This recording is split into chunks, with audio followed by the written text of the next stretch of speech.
I think we all know by now that Heggerty is the best way to help your preschoolers be ready to read in kindergarten, but today I'm going to be helping you decide which curriculum is best for your classroom. Heggerty has two pre-K curriculums. This is early pre-K and this is the pre-K. So this is age-wise like 3-4 and this is 4-5. Today I'm going to talk to you about the similarities and differences, and then I'm going to tell you my opinion and which one I'm going to be using for my preschool classroom this year. For reference, I teach a half-day program in a public preschool. Last year I had 4 and 5-year-olds. This year I'm going to have 3, 4, and 5, so I have a mixed age group. One of the biggest differences between these two programs is you'll notice that the early pre-K says phonological awareness and the pre-K says phonemic awareness. Early pre-K, it's focusing on the larger units of sound like syllables, compound words, and then for the pre-K, it focuses a lot on the phoneme level, which is the smallest unit of sound in a word, so individual sounds. In the pre-K book, lessons are about 10 minutes. The early pre-K lessons are about 6 to 8 minutes. The pre-K book has 5 lessons per week.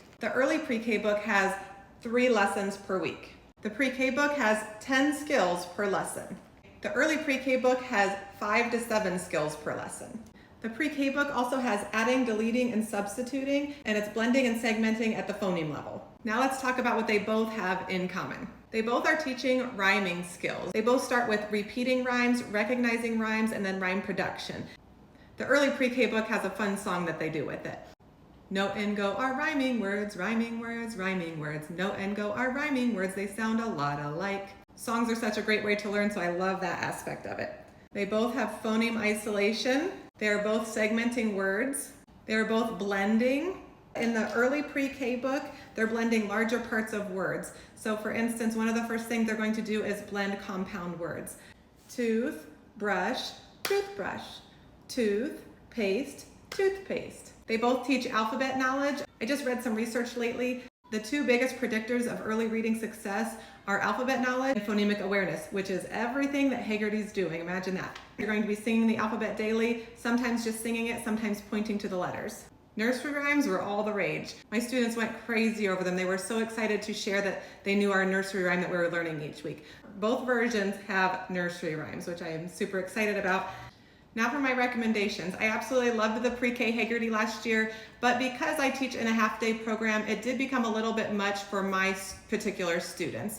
And this year I will have some 3-year-olds in my class, so I will definitely be using the early pre-K version. After opening this is everything I was looking for. If I had a few tweaks because of my specific classroom last year, it was all answered with the early pre-K program. Because I'm a half-day program, I just feel like I was very tight on time, and because I had some maybe younger 4s, once it got onto the later lessons, it felt like it got just a little bit too much for my particular class.